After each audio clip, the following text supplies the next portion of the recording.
السلام علیکم، میں ہوں مادہ چودھری اور آپ دیکھ رہے ہیں میرے یوٹیوب اور فیس بک چینل۔ آپ سے التماس ہے کہ ہمارے یوٹیوب چینل کو سبسکرائب کر دیں اور بیل آئیکن کے بٹن کو بھی دبا دیں۔ ویڈیو پسند آئے تو لائک کا بٹن ضرور پریس کریں اور کمنٹ سیکشن میں اپنی آراء کا اظہار بھی کریں۔ ناظرین، سپریم کورٹ آف پاکستان کے جج جسٹس سید مظاہر علی اکبر نقوی نے کہا ہے کہ سیاسی اشرافیہ کے ہاتھوں کھلونا بننے سے انکار پر نتائج بھگت رہا ہوں۔ جسٹس مظاہر نقوی نے اپنے خلاف ریفرنس کے معاملے پر chief justice of Pakistan justice Qazi Faez عیسیٰ سمیت عدالت عظمیٰ کے ججز کو کھلا خط لکھ دیا، اور خط میں عدالت عظمیٰ کے جج نے کہا کہ بطور سپریم کورٹ جج پاکستانی عوام کی خدمت کر رہا ہوں اور سیاسی اشرافیہ کے ہاتھوں کھلونا بننے سے انکار پر نتائج بھگت رہا ہوں۔ سپریم جوڈیشل کونسل کی بوگس کارروائی کو چیلنج کرنے کا حق محفوظ رکھتا ہوں اور میری ساکھ نمایاں جبکہ میرے عہدے کی ساکھ اور بھی نمایاں ہے۔ جیسے مظاہر نقوی نے یہ بھی کہا کہ خط کا مقصد یہ باور کروانا ہے کہ یہ میری ذات کا نہیں، اصول کا معاملہ ہے۔ میرا مسئلہ اب صرف ذاتی نہیں بلکہ ادارے کا مسئلہ ہے۔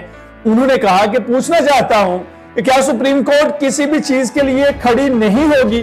عدالت عظمیٰ کے جج نے کہا کہ عام حالات میں سپریم کورٹ کے بچے کچے وقار پر یہ خط لکھنے کی ضرورت پیش نہ آتی۔ سپریم جوڈیشل کونسل میں میرے خلاف چلنے والے ریفرنس پر مس انفارمیشن حیران کن ہے۔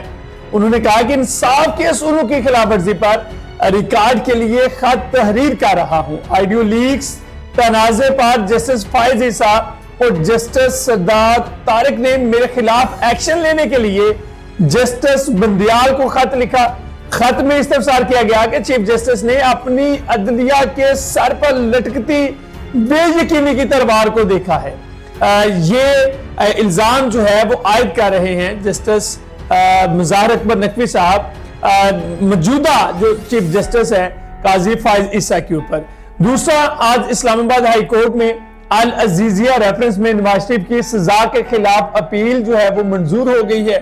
انہیں اس کیس میں بری کر دیا گیا ہے۔ اس سے قبل سماعت کے دوران عدالت نے العزیزیہ ریفرنس احتساب عدالت کو بھیجنے کی نیب کی استدعا ایک بار پھر مسترد کر دی تھی۔ اسلام آباد ہائی کورٹ میں سابق وزیر اعظم نواز شریف کی العزیزیہ ریفرنس میں سزا کے خلاف اپیل پر چیف جسٹس عامر فاروق اور جسٹس گل حسن اورنگزیب نے سماعت کی، اور سماعت کے آغاز میں وکیل امجد پرویز نے ٹرائل کورٹ کے فیصلے کے مختلف حصے پڑھ کر سنائے۔ وکیل امجد پرویز نے کہا کہ ٹرائل کورٹ نے سپریم کورٹ میں جمع کرائی گئی متفرق درخواستوں پر انحصار کیا۔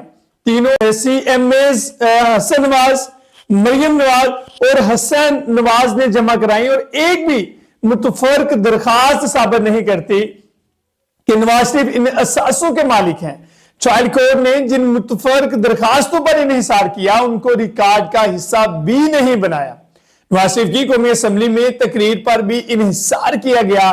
حسین نواز کے ٹی وی انٹرویو پر انحصار کیا گیا۔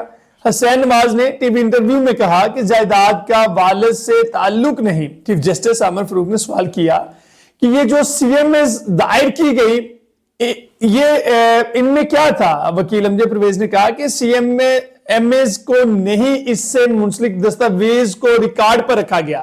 ان سی ایم ایز میں کہیں نہیں لکھا کہ نواز شریف کی ملکیت تھی۔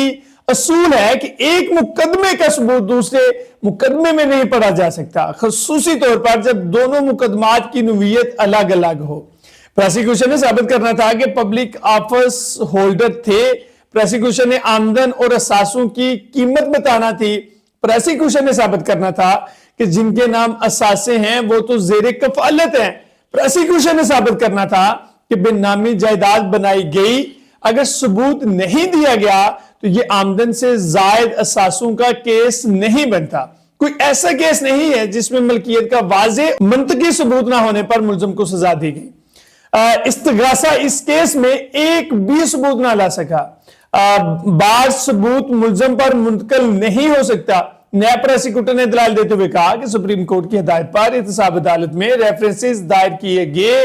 نیب ریفرنسز میں تفتیش کے لیے سپریم کورٹ نے جی آئی ٹی بنائی تھی۔